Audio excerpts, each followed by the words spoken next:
দাম বাড়লেও হিলি স্থলবন্দরে দাম কমেছে। এই বন্দর দিয়ে বেড়েছে আলুর আমদানি। চলতি মাসে আমদানি হয়েছে 10,000 টন আলু। এ বিষয়ে আরো জানাতে হিলি স্থলবন্দর থেকে যুক্ত হচ্ছেন সোহেল রানা।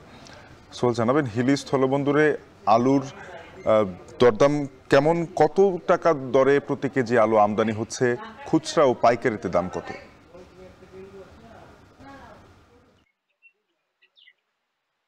শাফিন, হিলি স্থলবন্দর দিয়ে ভারত থেকে আলু আমদানি স্বাভাবিক রয়েছে এবং ইতিমধ্যে আলুর যে দাম সেখানে কিছুটা প্রভাব পড়তে শুরু করছে এবং আমরা দেখছি যে আমদানির শুরুতে দাম কিছুটা বাড়লেও কিন্তু পরে সেই আলুর দামটি কমতে শুরু করে।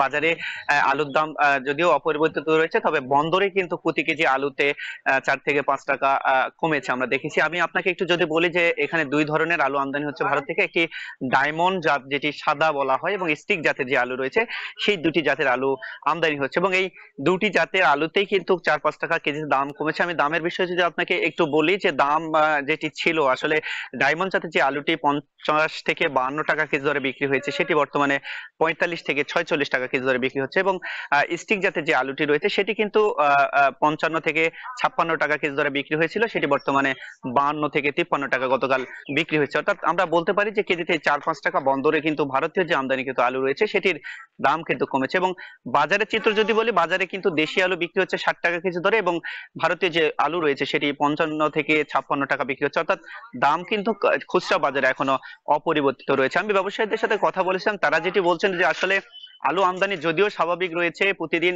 প্রায় 1000 থেকে 1200 মেট্রিক টনের মতন আমদানি হচ্ছে গড়ে, সেখানে আমদানি হবার পর দামটি কমছে না কেন এই প্রশ্নে ব্যবসায়ীরা যেটি বলছেন যে মূলত ভারত থেকে আলু আমদানি যেটি হচ্ছে সেখানে যে শুল্ক রয়েছে সেই শুল্কটি যদি প্রত্যাহার করা যায় এবং সেটি শুল্ক ফ্রিতে যদি আমদানি করা যায়, সেই ক্ষেত্রে দাম কিছুটা কমে আসবে তারা বলছেন। এবং কিছুক্ষণের মধ্যেই কিন্তু এখানে হিলি স্থলবন্দর যারা ব্যবসায়ী রয়েছেন তাদের সাথে জেলা প্রশাসক রফিকুল ইসলামের একটি মতবিনিময় হবার কথা রয়েছে এবং সেখানে কিন্তু এই আমদানি নির্ভর যে পণ্যগুলো, আমদানিকৃত যে পণ্যগুলো আছে সেগুলো বাজার কিভাবে বাজারের দরদাম কিভাবে দেওয়া হবে এবং কি দামে বিক্রি করলে ক্রেতার জন্য সেটি স্বাভাবিক দাম থাকবে, সেই বিষয়গুলো নিয়ে আলোচনা করার কথা রয়েছে। তো সব মিলে বলা চলে যে হিলি স্থল বন্দর দিয়ে যে আলুর আমদানি সেটি স্বাভাবিক রয়েছে এবং দামও কিন্তু ইতিমধ্যে কমতে শুরু করেছে। তো শাফিন, এই ছিল আমার কাছে হিলি স্থল বন্দর থেকে সর্বশেষ পরিস্থিতি।